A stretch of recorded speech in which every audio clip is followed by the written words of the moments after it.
오늘 2차 수험 설명회는 제가 이때까지는 2차 공부 방법을 어떻게 하느냐, 또 2차 답안지를 어떻게 작성하느냐, 이런 식으로 이야기를 했습니다. 그래서 일단 2차 공부 방법과 그다음에 시험장에서의 답안지 작성, 이것도 중요합니다만은 올해 시험을 보고 또 작년 시험까지 같이 검토한 결과 이제 시험 방법이라든가 답안지 작성, 이것보다도 더 중요한 것이 이제는 시험 추세가 바뀌었다 하는 겁니다. 그걸 알고 거기에 따라 가지고 수험 전략을, 공부 방법을 어떻게 해야 되는가. 그래서 제가 따로 이제 답안지 작성법이라든가 그런 내용들은 오늘 가지고 계신 자료에는 없습니다. 그래서 주로 이제 제일 끝에 놓아 있는 요새 1차, 2차 시험 응시생하고 이 합격자 비율을 보고 어떻게 바뀌었는가 먼저 분석하고 난 뒤에 그 분석에 따른 공부 방법과 답안지 작성, 그에 대해서 간단히 이야기하도록 하겠습니다. 먼저 이제 올해 시험을 보게 되면은 일단 1차 시험에 4,760명이 응시를 했죠. 그래서 작년에 3,900명이 응시생에 비해서 약 800명 정도가 증가했습니다. 게다가 더 간 것은 이제 매년 응시생 가운데 접수생 가운데 응시하는 비율이 100%는 아니죠. 한 80% 정도가 응시를 합니다. 그래서 3,400명 정도가 응시해가지고 4,760명이 접수해가지고 약 40%, 80% 정도인 4,000명 정도가 응시했습니다. 그래서 합격자가 2,650명 정도 나왔는데 이 합격률이 작년에는 50%였는데 물론 그 앞에도 이제 60%였지만 올해 65%죠. 응시생도 많고 문제는 합격률도 많다 겁니다. 그 최종 1차 합격자가 2,600명입니다. 작년에 비해서 본다면 작년에 1,600명이고 그 앞에 1,400명이니까는 오히려 2년치 1차 합격자만큼 올해 합격했다, 그렇게 볼 수 있습니다. 이 현상이 무엇을 말하냐 겁니다. 당연히 1차 합격자가 많다 보니까는 2차 응시생도 당연히 많겠죠. 그래서 대충 제대로 잡아본다면 작년 1차 합격자들이 작년에 동체 한 명도 합격하지 못했다라고 가정하고 올해 합격자와 작년 1차 합격자를 합한 숫자를 합해보면 4,300명이 됩니다. 이 중에서 물론 이제 한 50명 정도는 합격했다 이렇게 볼 수 있습니다. 그리고 4,300명이 올해 시험 칠 수 있습니다. 근데 이것도 마찬가지로 매년 시험 응시율이 대상은 4,300명이지만 시험 치는 사람은 한 80%밖에 안 됩니다. 그래서 제가 3,400명으로 400명이 아마 접수를 할 것이다, 그렇게 했는데 실제로 올해 시험에 제가 신문을 보니까는 3,414명이 접수를 했습니다. 접수했다 해가지고 다 시험 치는 건 아니겠죠. 아무튼 접수한 사람 중에서 2차는 90% 정도가 응시를 합니다. 그래서 아마 3,100명 정도가 올해 2차 시험을 실제로 치를 겁니다. 그리고 아직 합격자 발표는 안 했지만 합격자는 250명 정해져 있죠. 그래서 많아봤자 한 5명 정도 더. 자, 그래 본다면 합격률이 약 8.06%가 나오게 됩니다. 자, 그 전년도에는 11%, 12%. 거기에 비해 본다면은 아예 이제 합격률이 3분의 1은 적어진 것이죠. 바로 1차 응시생이 많아졌고 그 다음에 1차 합격생이 많다 보니까 덩달아 2차까지도 많아지게 됩니다. 그만큼 이제 2차 시험이 이때까지와는 다르게 경쟁이 치열하다, 그죠? 그러면 내년에는 어떻게 되냐? 지금 소음가에 떠도는 말을 들으면은 올해보다 2배까지 1차 시험에 응시할 것이다 하는 그런 소문도 있습니다. 근데 그건 소문일 뿐이고 제가 볼 때는 2,000명까지는 2배까지는 증가하지 않고 2배 증가하게 되면 뭐 거의 10,000명이 형성되겠죠. 그렇게까지는 않고 한 1,000명에서 한 1,500명. 그러니까 1,000명 잡으면 될 겁니다. 그 1,000명 잡는다 하더라도 내년 1차는 5,700명. 좀 적게 증가 하더라도 한 올해 5,500명 접수했으니까는 6,500명 되고 좀 적게 잡는다 하더라도 올해 25죠, 그죠? 5,500명, 5,700명이죠, 그죠? 5,500명으로 잡더라도 응시환생이 한 4,700명 해가지고 되고 6,000명 잡으면은 한 5,000명이 응시하게 됩니다. 그리고 작게 잡아 5,500명 잡았을 때는 합격자가 3,000명, 6,000명 잡으면 3,400명, 3,300명 정도가 합격자가 나오게 됩니다. 이런 식으로 하게 되면 2차 응시생은 올해처럼 4,300명이 아니고 5,600명 이렇게 되고 최종 경쟁률은 합격률은 지금처럼 올해 같은 경우 한 8% 정도 되는데 내년에는 많아봤자 6.3% 정도 됩니다.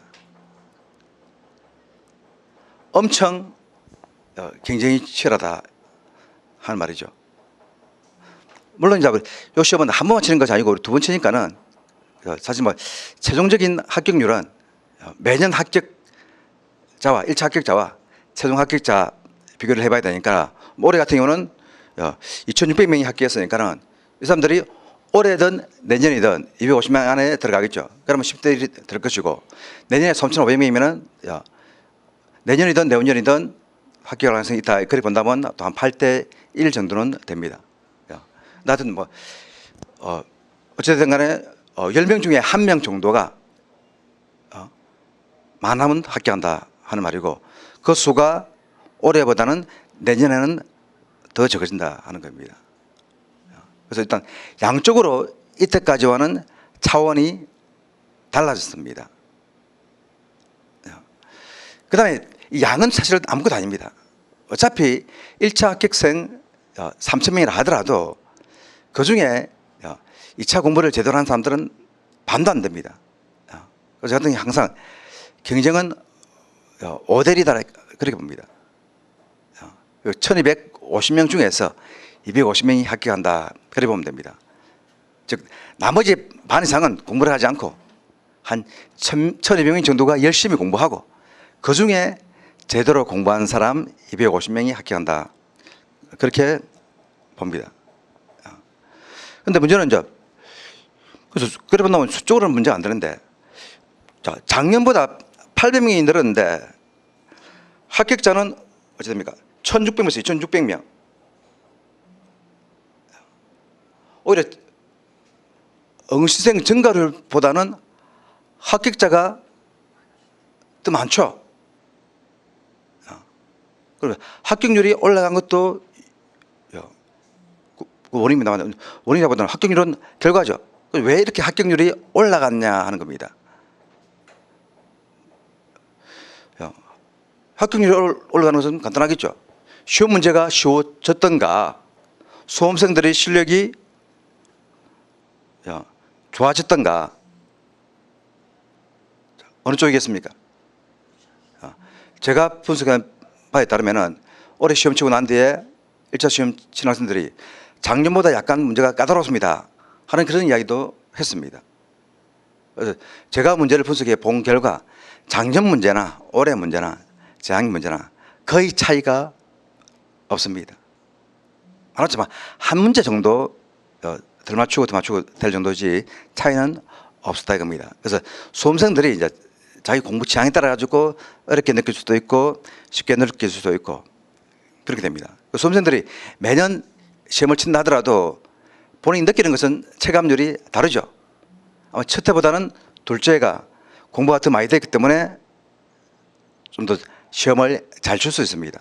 그런데 이제 그걸 감안해 가지고 작년 문제하고 비교하다 보니까는 본인들은 정확하게 판단하기가 힘듭니다. 그러나 저 같은 경우는 제가 매년 문제를 거의 한 20도 문제를 계속 보고 제가 또 직접 문제를 만들어 보고 하기 때문에 문제 수준은 제일 잘 분석할 수 있습니다. 그래 보건대 문제 수준은 달라진 것이 없다 이겁니다. 그래 본다면 수험생들의 수준이 올라갔다 하는 것이죠. 그럼 수험생들의 수준이 왜 올라갔겠느냐 하는 겁니다. 왜? 그래서 다른 이유도 있겠지만 문제는 사법시험 수험생들이 올해 대폭 몰려왔다 겁니다. 이전까지도 그렇게 했고 이전까지는 조금씩 한 200명, 300명씩 몰려왔다고 한다면 올해 같은 경우는 800명 이상. 즉 올해 800명 늘었다 가지고 그 수만큼 전부 다 사지생들이다 이렇게 볼 수도 없고 또 그 숫자보다 더 많이 들었다고 볼 수 없다라고 생각할 수 없습니다. 왜? 포기한 사람들 있을 것이고 그러면 포기한 사람들 대신 사법시험 공부하는 학생들이 1000명, 1500명 그렇게 왔을 수도 있죠. 그 때문에 뭐 장담 못하는데 하여튼 문제는 거의 많은 수가 최소한 예전의 증가율보다 갑자기 더 많아진 증가율 부분만큼은 다른 변수는 없고 사실 수험생들이다 그렇게 볼 수 있습니다. 그러면 이제 답이 대충 나오죠. 우리가 통계적으로는 알 수 없지만 그렇게 생각하지 않고서는 이런 답이 나올 리는 없다 이겁니다. 물론 뭐 약간의 변수 같은 경우도 있을 겁니다. 제가 강의를 하다가 작년부터 이제 강의를 시작했기 때문에 전국적으로 이제 강의 들은 사람이 한 300~400명 있습니다. 아마 제 강의 들은 사람들 같은 경우는 1차 시험 정도는 좀 더 쉽게 합격할 수가 있었을 겁니다. 근데 아마 그 수는 그렇게 800명까지는 또 수강생이 800명이 안 되니까 800명이 된다 그렇게 볼 수는 없습니다. 약간의 한 100명, 200명 정도의 차이는 있을 수 있습니다. 그는 옛날에도 우리 표현 안 나왔지만 제가 2015년도에 처음 강의할 때도 그때도 그랬습니다. 이전까지 합격률이 2014년도 합격률이 13년도는 25%, 14년도는 35% 이래 됐는데 15회는 2006년 15회 시험 때는 한 45%가 1차 합격했습니다. 그때도 마찬가지로 제가 이때가 에센스 노원법이 나와가지고 처음으로 많이 팔 그 당시고 제가 1차 강의해가지고 동영상 강의가 올라갈 그 당시입니다. 그래서 그런 변수도 있지만 지금은 그 변수는 적고 문제는 사법시험생들이 많이 들어왔다 하는 겁니다. 자, 그러면 나면 이제 앞으로 이제 시험은 어떻게 될 거냐 겁니다. 내년에도 수험생이 많아질 것인데 그러면 시험 주관청에서 1차 문제를 이렇게 내가지고 1차 합격자 수를 줄일 것이냐 하는 겁니다. 이때까지 그렇게 한 적은 없습니다. 그리고 1차 문제를 이렇게 낼 수 있는 방법도 없습니다. 그러면 여전히 이제 1차 합격은 많아지게 됩니다. 그러면 이제 1차 합격자들이 많으면은 2차 응생들이 많죠. 그러면 제일 골치 아픈 것이 채점을 어떻게 하느냐 겁니다. 올해 같은 경우 3,400명이 응시했는데 이 3,400명의 답안지를 약 한 달 보름 동안 채점해야 됩니다. 우리 8월 15일 날 심치고 2차 합격자가 10월 중순에 발표하죠. 그럼 풀 잡으면 60일이고 그 중간에 점수를 확인하고 얘기하고 정리하는 데 들어가는 시간이 일주일 이상을 걸릴 겁니다. 그러면 많으면 한 50일, 정말 45일 동안 채점위원 3명이 3,400장을 채점한다는 겁니다. 3명이든 4명이든 관계없죠. 나눠가지고 1,000장씩 하는 것이 아니고 각자가 3,400장을 다 채점한다는 겁니다. 그게 하루에 100장. 어떻습니까? 하루에 100명 걸 채점한다. 10분씩 걸린다 하면은 하루에 1000분. 1000분이면은 시간으로 치면 어찌 됩니까? 18시간 정도. 불가능이죠. 그럼 10분씩 아니고 5분씩 한다 해도 하루에 9시간씩 한 40일 동안 채점하면 됩니다. 그러면 어떻게 할 것이냐? 그 출제를 어떻게 하느냐? 일단 채점은 한 명당 5분도 안 걸립니다. 5분 이상 걸릴 수가 없습니다. 걸리면 안 됩니다. 그러면 채점을 쉽게 하기 위해서 이제 어떻게 해야 되느냐? 실제로 시험 보면 반 정도의 답안지는 채점할 필요 없습니다. 기본 점수, 꽈락 점수. 100점 만점이면 40점이 꽈락이기 때문에 50점 문제 같은 경우 20점 정도 맞으면은 딱 꽈락선이죠. 적당한 것은 20점, 좀 안 좋은 건 15점. 50점짜리 점수를 15점 주면은 그건 뭡니까? 다른 문제를 월등히 잘하지 않으면은 꽈락 넘기기가 힘듭니다. 그렇게 간단한 특강처럼 15점짜리, 20점짜리가 반 이상입니다. 그렇게 처리하고 나머지 합격 꽈락을 면하는 시험이지만 약간 1단계 심층 채점을 하게 됩니다. 그러면 거기서 뭘 보겠습니까? 다른 이제 답안지 구성을 보게 되겠죠. 또 이런 추세에 맞춰가지고 이런 상태에서 시험 문제를 내는 방법은 케이스 문제밖에 없다 겁니다. 케이스 문제는 답이 선명하기 때문에 답을 먼저 쓰면은 아무리 이런 구성을 잘했다 하더라도 답을 맞추는 것이 문제이고 답이 방향이 바로 되느냐, 부당 노동 행위 있냐 아니냐, 해고가 정당하냐 아니냐 문제가 아니고 해고 문제라고 하는 것, 해고 절차에 관한 문제라고 하는 것, 지배 개입에서 반조합적 의사가 있냐 없냐 하는 그런 문제라든가 그 핵심을 적었느냐 아니냐 그 부분이 있냐 없냐에 따라서 합격 불합격이 갈리게 되겠죠. 바로 이제 그런 식으로 채점하기 위해서 시험 문제도 밖에 다르게 볼 수 있습니다. 물론 다르게 볼 수도 있죠. 이때까지는 큰 문제 한 문제는 논법 같은 경우 큰 문제 한 문제는 케이스, 작은 문제 한 문제는 그냥 설명하라는 문제.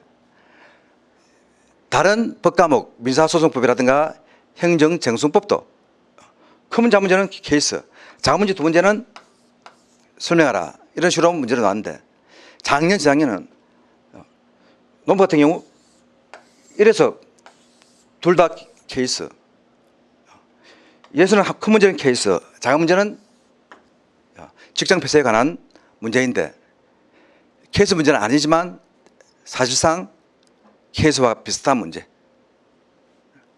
올해는 전부 다 케이스 문제. 행정성법도 올해는 전부 다 케이스 문제. 법과목은 전부 다 케이스 문제. 법대 교수들은 채점 방법을 잘 안다는 겁니다. 어떤 것이 채점이 쉬운가. 물론 출제위원들의 성분이 몇 년 전에는 노무사라든가 일반 대학 교수들이 많이 들어갔는데 노무사들도 꼭 한 번씩 들어갔는데 지금은 이제 거의 다 법학 전문 대학원 로스쿨 교수들이 들어가기 때문에 로스쿨에서의 노동법 과목 같은 경우는 케이스 문제만 시험을 치죠. 그래야 되기 때문에 최근에 로스쿨이 만들어지고 난 뒤에는 노무사 문제도 로스쿨 문제처럼 비슷하게 나오는 그런 추세가 조금씩 보였습니다.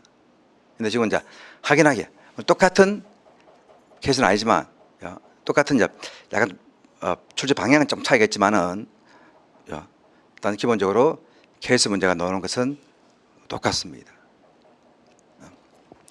그래서 이 부분이 바로 이제 이렇게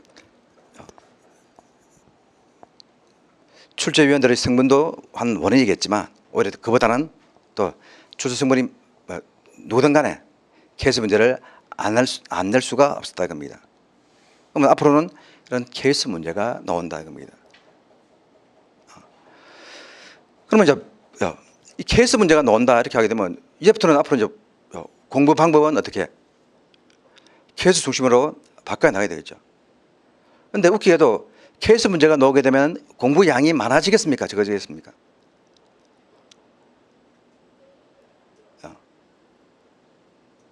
참 이게 애매합니다. 그래서 대부분 다 이제 시험 분석했는데 보게 되면은 판례 이론부터 해가지고 판례까지 철저히 공부해둬야 된다 그렇게 합니다.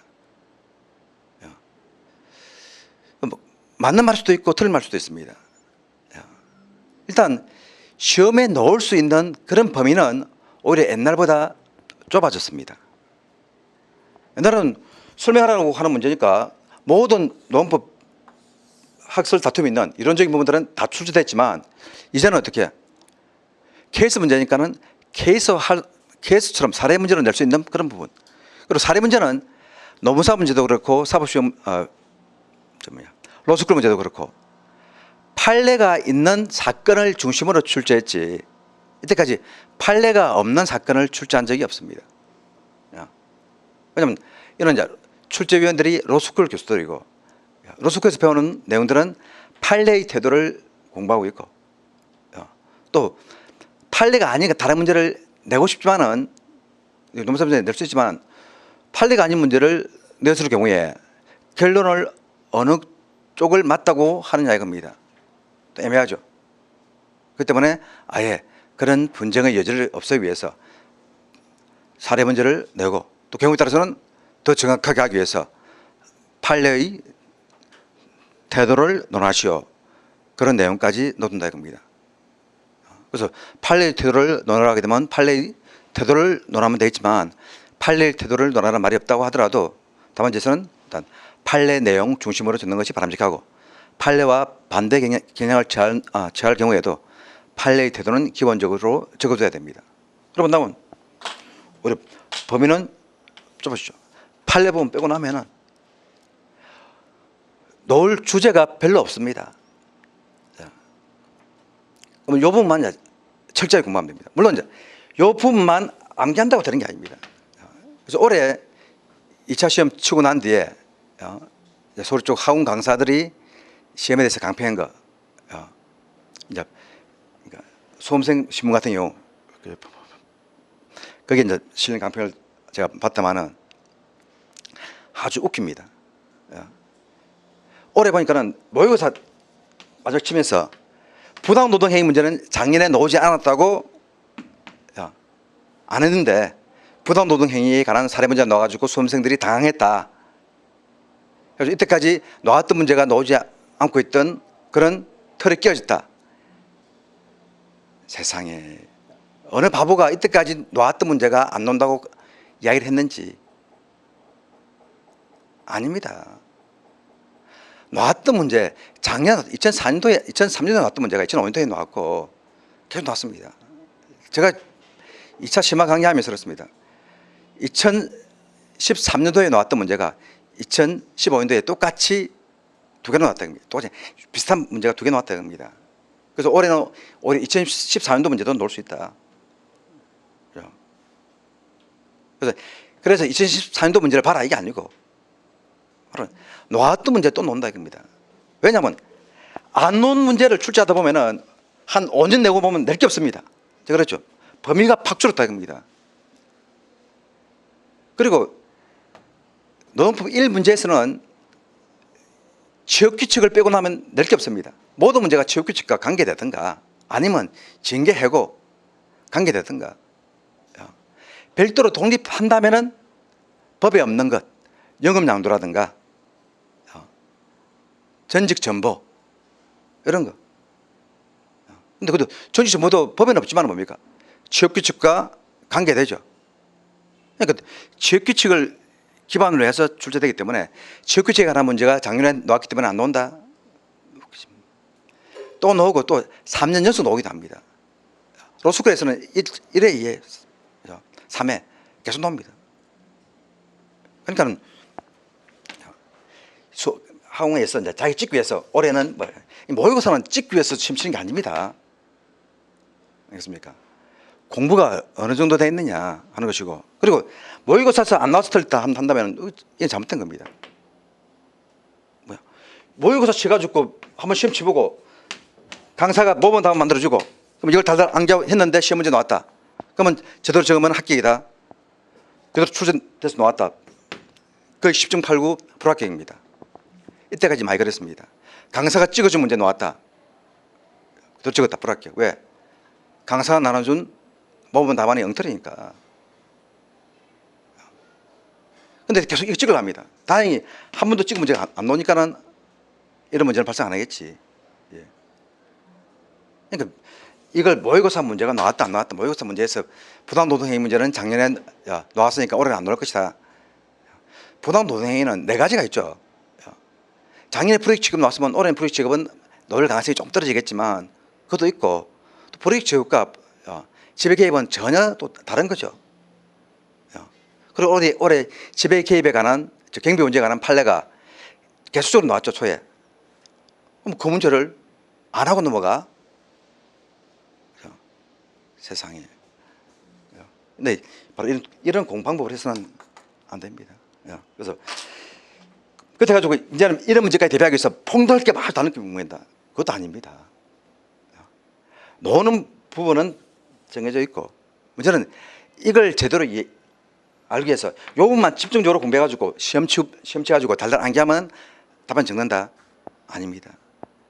요 문제를 케이스를 정확하게 해주고 답안지 잘 적는 선생이 잘 정리해주고 수험생이 그걸 잘 암기한다면은 좋은 점수를 받을 수 있겠지만 사례를 똑같이 만들기 힘듭니다.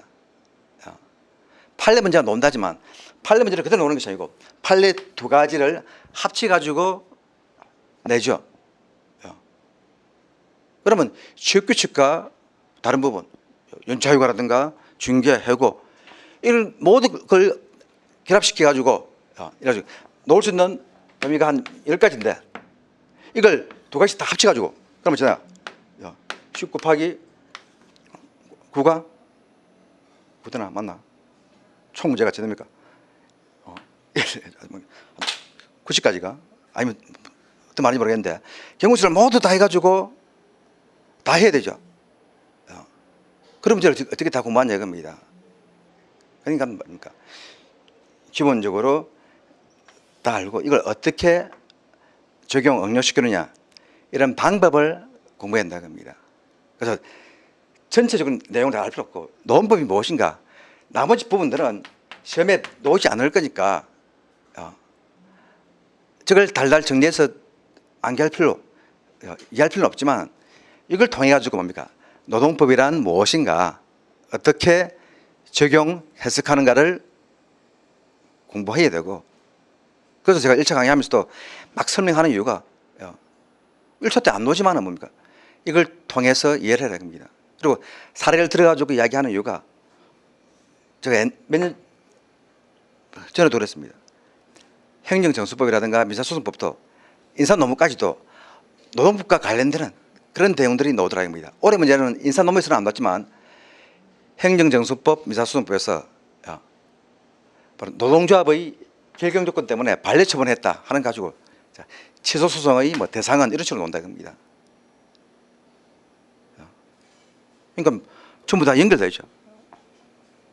그래서 아마 행정정수법 강사도 여기서 강의하면서 그렇게 했을 겁니다. 노동법 사례 가지고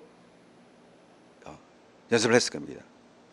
뭐 이때까지 시험에 그런 나오더라 이야기를 내가 해줬고 본인도 그거 알고 있다 했으니까는 당연하게 사례 설명하면서 무슨 환경소송을 하는데 아파트를 짓는데 옆집에서 행청을 상대로 해서 소송을 제기했다 그런 설명을 안 했을 겁니다. 바로 이제 노동법에 나오는 그런 케이스 가지고 민사소송법도 보니까는 마찬가지다 겁니다.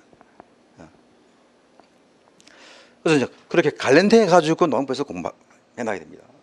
모든 이런 케이스들을 실무적으로 지금 이제 노무사 시험 방향이 오히려 이제 올바로 나간다 겁니다. 옛날에는 전혀 이런 관계없는 문제가 나왔는데 이제는 그런 문제가 나온다. 그러면 오히려 노동법뿐만 아니라 민사소송법이라든가 행정정승법도 공부하기가 더 쉬워졌죠. 전혀 노무사 실무하고 관계없는 내용들은 잘 나오지 않고 노무사 실무와 관련되는 내용들만 나온다 겁니다. 그럼 그 부분만 철저하게 암기가 아닙니다.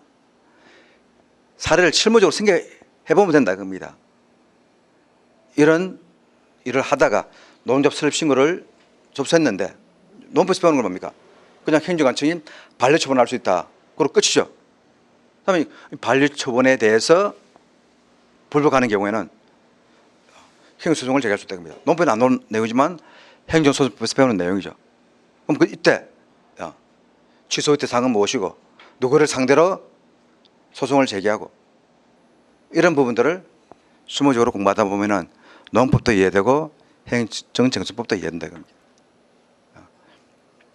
그런 부분들이 필요합니다. 이걸 연기 안 시키면은 이걸 찍어주더라도 말짱 것이다. 그 다음에 또 한 가지 답안지를 적는데 아마 그런 강사들은 지금은 없으리라고 생각합니다만은 아직도 막 답안지를 보면 그런 내용이 있는 것 같습니다.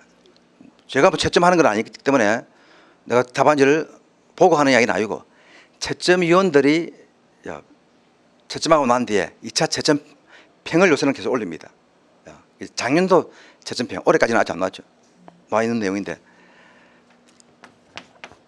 구성이 엉망이다 이겁니다. 구성이 안 돼 있다. 극단적으로 목차 없이 한 문단으로 다 됐다 하는데 이거는 극단적인 이야기고 이런 건 아주 적습니다.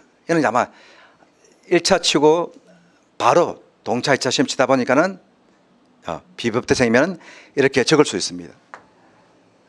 나는 이렇게 하지 않고 목차다 보니까 똑같습니다. 50보 100보 30점 맞냐 40점 맞는 차이죠. 어차피 떨어지는 건 똑같습니다. 답안지 구성을 제대로 해야 됩니다. 아주 간단합니다.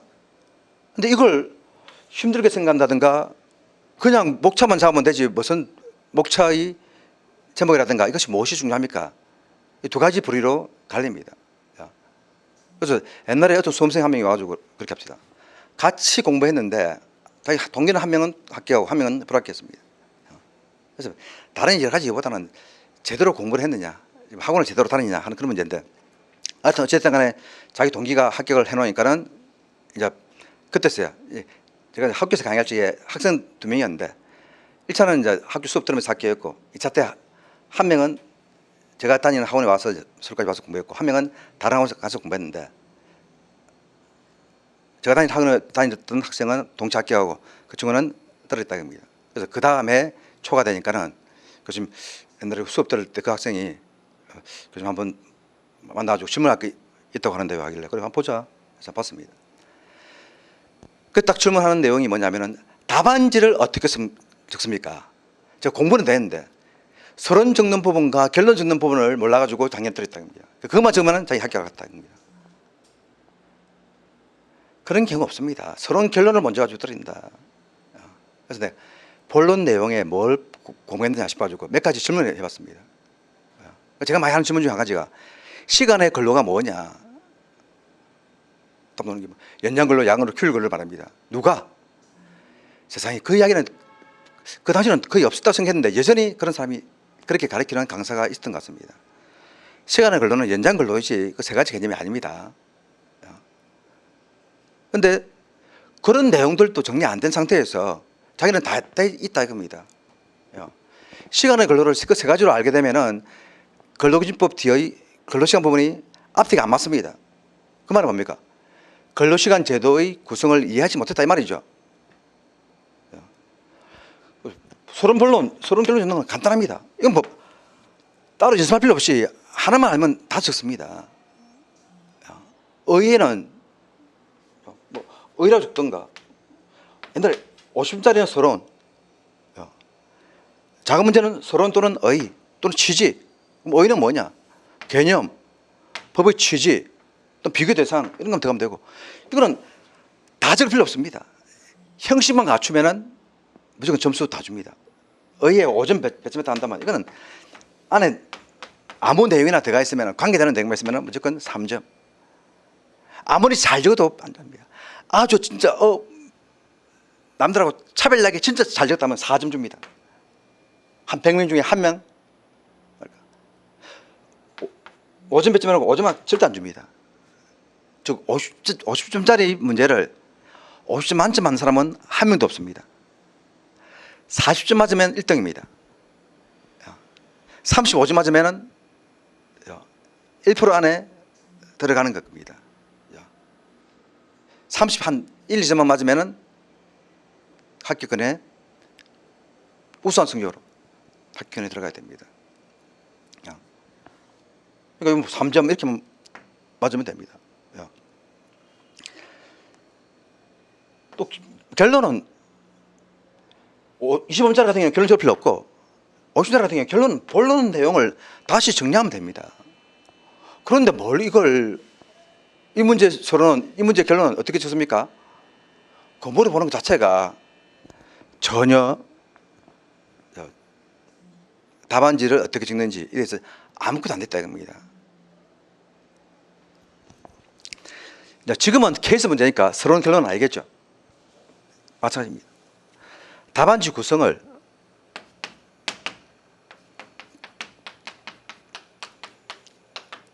이것도 뭐 1, 2, 3, 4번 같은 경우도 로마자로 적든 한자로 적든 관계없습니다만은 이왕이면 남들이 제일 많이 하는 것이 낫겠죠. 거의 대부분 다 제일 큰 제목은 로마자 1, 2, 3, 4 나가고 다음에 1 이렇게 나가니까 이런 식으로 나가는 게 제일 낫습니다. 독창적으로 한자로만 1 적고 정말 쓸데없습니다. 독창적인 것은 내용이 독창적이어야 되는 것이지 목차라든가 이런 형식이 아닙니다. 제일 먼저 딱 적을 때 문제의 제기에 이런 말이 적습니다.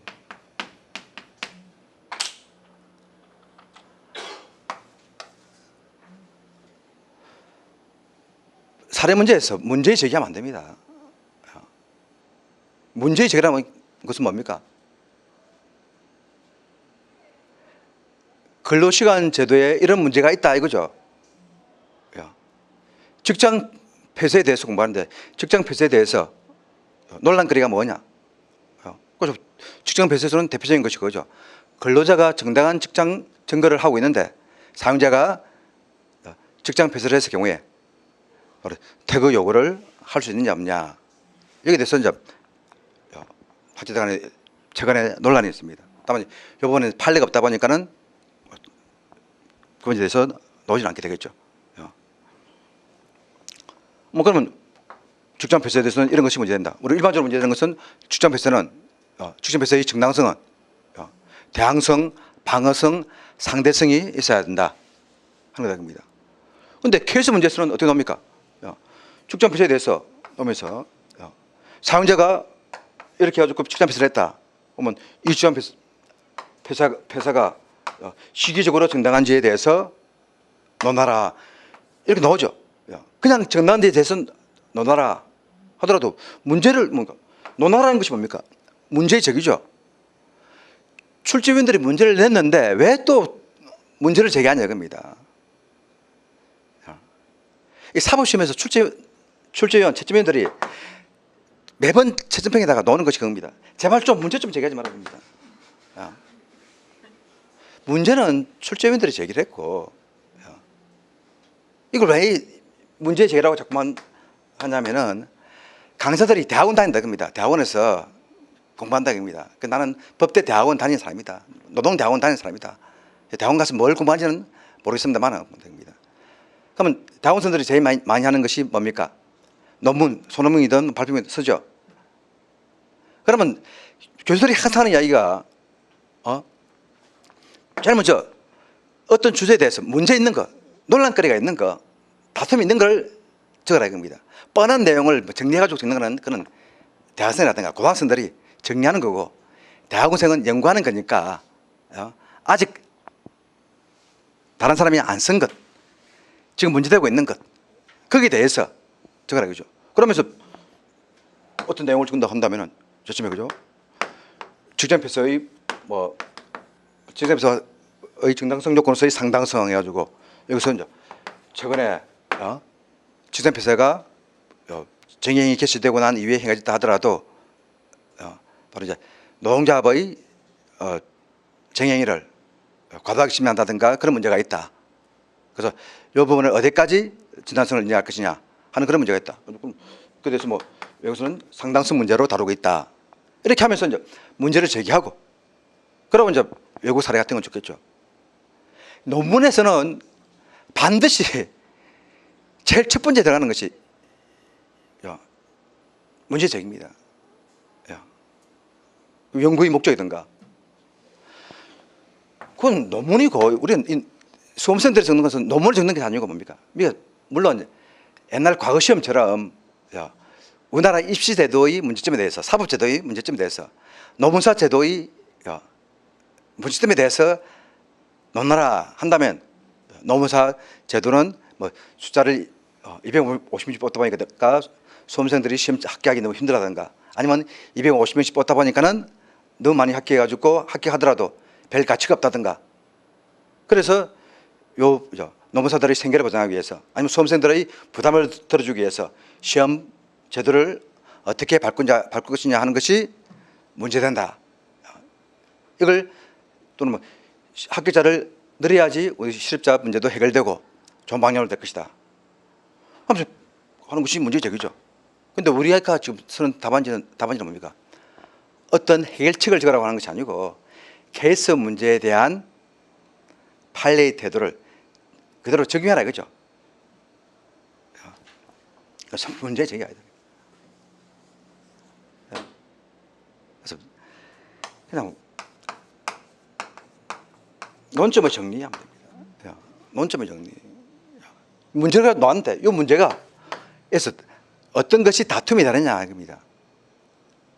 근데 요즘 저기 문제마다 또 구체적으로 논다 이겁니다. 직장 비서의 정당성에 대해서 논하라 이렇게 하면 되는데 조합원에 의한 파업 찬반 투표를 거치지 않고 대의원회에서 파업 찬반 투표를 거쳤다 이겁니다. 이 쟁행의 정당성을 논하라 이렇게 하게 되면 뭐죠? 논점은 놓아있죠.